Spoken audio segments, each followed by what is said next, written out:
ಎಲ್ಲೋ ಒಂದ್ ಕಡೆ ಪ್ರಥಮ್ ಅವ್ರಿಗೂ ಮತ್ತೆ ದರ್ಶನ್ ಅವರ ಅಭಿಮಾನಿಗಳು ಒಂದಷ್ಟು ಈ ಕೋಲ್ಡ್ ಓವರ್ ಯಾಕೋ ಕಮ್ಮಿ ಆಗ್ತಾನೆ, ಯಾಕೆ ಮತ್ತೆ ಮತ್ತೆ ಇದು ಜಾಸ್ತಿ ಆಗ್ತಾನೆ ಇದಲ್ಲ ಅಂತ ಈ ನೋವಲ್ಲೇ ಮಾತಾಡ್ತಾರೆ ಸರ್. ಇದು ಹೇಳ್ಬೇಕಾದ್ರೆ ವ್ಯಂಗ್ಯ ಅಲ್ಲ, ಅಷ್ಟು ನೋವಿದೆ. ನೀವ್ ಎನ್ಕೋತೀರಾ ಇಷ್ಟು ಪ್ರಶ್ನೆ ಕೇಳಿದ್ರೆ ಇಷ್ಟೊತ್ತಂಗ್ ಮಾತಾಡ ಒಳಗಡೆ ಆಕ್ರೋಶ ಇದೆ ಸರ್. ಯಾರೋ ಚುಚ್ಚಾಕ್ ಬಂದ್ಬಿಟ್ರೆ ನೋಡ್ಕೊಂಡು ಕೂತ್ಕೊಳಕ್ಕೆಲ್ಲ ಆಗಲ್ಲ. ಸೊ ನಿಮ್ಮ ಜೊತೆಲಿ ಇದ್ದವರು ಯೋಗ್ಯರಾಗಿರ್ಲಿ ಅಂತ ನಾನು ಆಸೆ ಪಡ್ತೀನಿ ಸರ್. ನಾನು 3-5 ದಿನದಿಂದ ತಡೆದೆ ಸರ್, ಇದು ಮಿತಿಮೀರ್ತಾ ಇದೆ. ನಿಮ್ಗೆ ಒಂದು ರಿಕ್ವೆಸ್ಟ್ ಮಾಡ್ಕೊಳ್ತೀನಿ ಸರ್, ಯಾರಿಗಾರು ಮಾಡ್ಕೋಬಹುದು, ಏನಾದ್ರು ಒಂದು ನನ್ನ ಉದ್ದೇಶ ಯಾರಿಗೂ ಕಂಪ್ಲೇಂಟ್ ಕೊಟ್ಟು ಹಾಳು ಮಾಡೋದಲ್ಲ ಸರ್. ಬಟ್ ಒಂದು ರಿಕ್ವೆಸ್ಟ್ ಕೇಳ್ಕೊಳ್ತೀನಿ, ದಯವಿಟ್ಟು it's my sincere and humble request, ದಯಮಾಡಿ ನಿಮ್ಮಲ್ಲಿ ಕೇಳ್ಕೊಳ್ತಾ ಇರೋದೇನು ಅಂತ ಹೇಳಿದ್ರೆ, ಈ ಘಟನೆ ಏನಾಯ್ತು ಅದು ಕಾನೂನು ತಪ್ಪು ಮಾಡಿದವ್ರಿಗೆ ಶಿಕ್ಷೆ ಆಗ್ಲಿ ಅಂತ ನಾನು ಅವ್ರು ಬಯಸ್ತೀನಿ. ಯಾರಿಗೂ ನಾನು ತೊಂದರೆ ಮಾಡೋ ಉದ್ದೇಶ ಇಲ್ಲ. ಬಟ್ ಅವತ್ತು ಆ ದಿನ ನಡೆದಿದ್ದ ಘಟನೆ ನಿಜ ಸರ್. ಅಲ್ಲಿ ಹೋಗ್ಬೇಕಾದ್ರೆ ದೇವಸ್ಥಾನಕ್ಕೆ ಹೋಗಿದೆ ನೋಡಿ ಸರ್, ಹೆಚ್ಚಿದ್ ಬೇಡ, ಸಮ್ಮರಿಲಿ ಒಂದು ಮಾತು ಹೇಳ್ತೀನಿ. ದೇವಸ್ಥಾನಕ್ಕೆ ಹೋಗಿದ್ವಿ ಪೂಜೆಗೆ ಅಂತ. ಅಲ್ಲಿ ಯಾರೋ ನಾನು ಫಸ್ಟ್ ದೇವ್ರಿಗೆ ಹೋಗ್ಬಿಟ್ಟು ಆಮೇಲೆ ನೆಕ್ಸ್ಟ್ ಹೋಗೋಣ ಅಂತ ಮುಗಿಸ್ಕೊಂಡು ಹೋಗೋದ್ರಲ್ಲಿ ಎಲ್ಲಾ ಸುತ್ಕೊಂಡಿದ್ರು. ಬನ್ನಿ ಅಲ್ಲಿ ಕರೀತಾ ಇರೋದು ಯಾರೋ ದೊಡ್ಡವರು. ರಕ್ಷಕ್ ಅವ್ರ ಜೊತೆ ಮಾತಾಡ್ತಾ ಕೂತು, ರಕ್ಷಕ್ ಇದೆಲ್ಲ ವಿಶ್ ಮಾಡೋಣ ಅಂತ ಹೋದೆ. ಅಲ್ಲಿ ಹೋದಾಗೆಲ್ಲ ವೆಪನ್ಸ್ ತೆಗೆದು ಚುಚ್ಬಿಡ್ತೀವಿ, ನಮ್ ಬಾಸ್ ಒಬ್ಬರೇ ದೇವ್ರು, ಇನ್ಯಾರ ವಿಷಯ ಮಾತಾಡಬಾರ್ದು, ಅವ್ರು ಅಷ್ಟೇ ದೇವ್ರು, ಇನ್ ಏನಾರು ಒಂದ್ ಪದ ಮಾತಾಡ್ರೆ ಚುಚ್ಚಿನ ತೆಗೆದು ಹಿಂಗ್ ಅಂದೇ ಬಿಟ್ರು. ನನಗಾಗ ಅನ್ಸ್ತು. ಸೊ ಈ ಮಟ್ಟಕ್ಕೆ ಹೋದಾಗ ಬಹಳ ಬುದ್ಧಿವಂತಿಕೆಯಿಂದ ನೋಡಿ ಸರ್, ನಟ ಭಯಂಕರ ಅಮೆಝಾನ್ ಇಲ್ಲಿ ಓಪನ್ ಮಾಡಿ ಫಸ್ಟ್ ಹಾಕಿರೋ ಹೆಸರು ತೂಗುದೀಪ್ ಶ್ರೀನಿವಾಸ್ ಅವ್ರದ್ದು.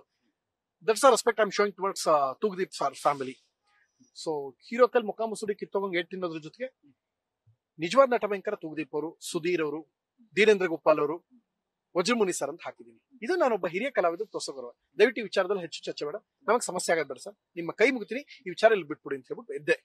ಎಷ್ಟ್ ಹೇಳಿದ್ರು ಬಿಡ್ತಾ ಇಲ್ಲ, 10 ನಿಮಿಷ ಎಲ್ಲ ಮಾತಾಡ್ ವೆಪನ್ ಬರೋ ಮಟ್ಟಕ್ಕೂ ಬಂದ್ಬಿಡ್ತು.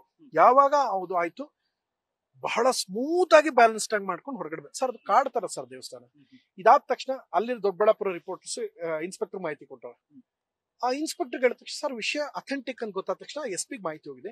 SP ಪ್ರಥಮ ಮೇಲಿಂದ ಟ್ರೇಸ್ ಮಾಡಿ ಇಮಿಡಿಯೇಟ್ ಅವ್ರ ಸೆಕ್ಯೂರಿಟಿಯಿಂದ ನಾಗರಬಾವಿಗೆ ಅವ್ರ ಮನೆಗೆ ಅಂತ ಕಳಿಸ್ಕೊಡಿ, ಫಸ್ಟ್ ರಿಪೋರ್ಟ್ ತೊಗೊಳ್ಳಿ.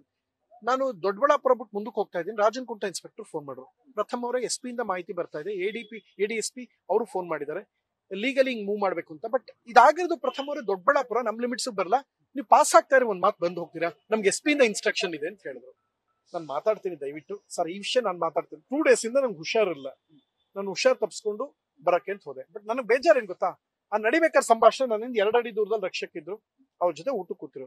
ಅವ್ರು ಇಲ್ಲ ಅಂತ ಹೇಳಿದ್ರೆ ನಂಗೆ ಬೇಜಾರಾಗತ್ತೆ. ನಾನು ನಿಮ್ಮನ್ನ ನಂಬಿದ್ದೀನಿ ಪ್ರೀತಿಯಿಂದ ರಕ್ಷಕ್, ಇಲ್ವೇ ಇಲ್ಲ, ಅಲ್ಲಿ ನಡೆದೇ ಇಲ್ಲ, ನಾನು ಅವ್ರಿಗೂ ಸಂಬಂಧ ಇಲ್ಲ, ನಾನು ಕರ್ಪೂರ ಆರತಿ ಎತ್ಕತೀನಿ, ಬಾಯಳು ಮಡಿಕತೆ, ಅವ್ರ ಜೊತೆ ರೌಡಿಗಳ ಜೊತೆ ಮಾತು ಕೂತಿದ್ದೋ ಇಲ್ವೋ, ನಮ್ ಕೈಯಲ್ಲಿ ಬೇಡ ನಾಲ್ಗಲ್ ಮಡಿಕಳ ಕೇಳಿ ಸರ್. ನಾನು ಸುಳ್ಳು ಅಂತ ಹೇಳಿದ್ರೆ ನಾನು ಯಾಕೆಂದ್ರೆ ಸರ್ ನಾನು ಜಾಸ್ತಿ ಮಾತಾಡ್ತೀನಿ, ತರಲೆ ಮಾಡ್ತೀನಿ, ತುಂಟಾಟ ಮಾಡ್ತೀನಿ, ತಪ್ಪೆಲ್ಲ ಮಾಡಕ್ಕಲ್ಲ ಒಬ್ರ ಮೇಲೆ. ಅವ್ನು ನನ್ನ ತಮ್ಮ ಸರ್ ರಕ್ಷಕ್. ಆದ್ರೆ ಇಲ್ಲೇ ಇದ್ದು ನನ್ ಮಾತು ಸುಳ್ಳು ಅಂತ ಹೊರಗಡೆ ಪ್ರೂವ್ ಮಾಡಕ್ ಹೋದ್ರೆ ನನಗೆ ಅವಮಾನ ಅಲ್ವಾ ಸರ್ ಅದು. ನಾನು ಹೆಂಗ್ ನೋಡ್ಕೊಂಡು ಕೂತ್ಕೊಳ್ಳಿ ಸರ್, ಈ ವಿಷಯ ಚರ್ಚೆ ಬೇಡ. ನ್ಯೂಸ್ ಫಸ್ಟ್ ನಿರ್ಭೀತಿಯಿಂದ ನಿಮ್ಮ ಪರವಾಗಿ.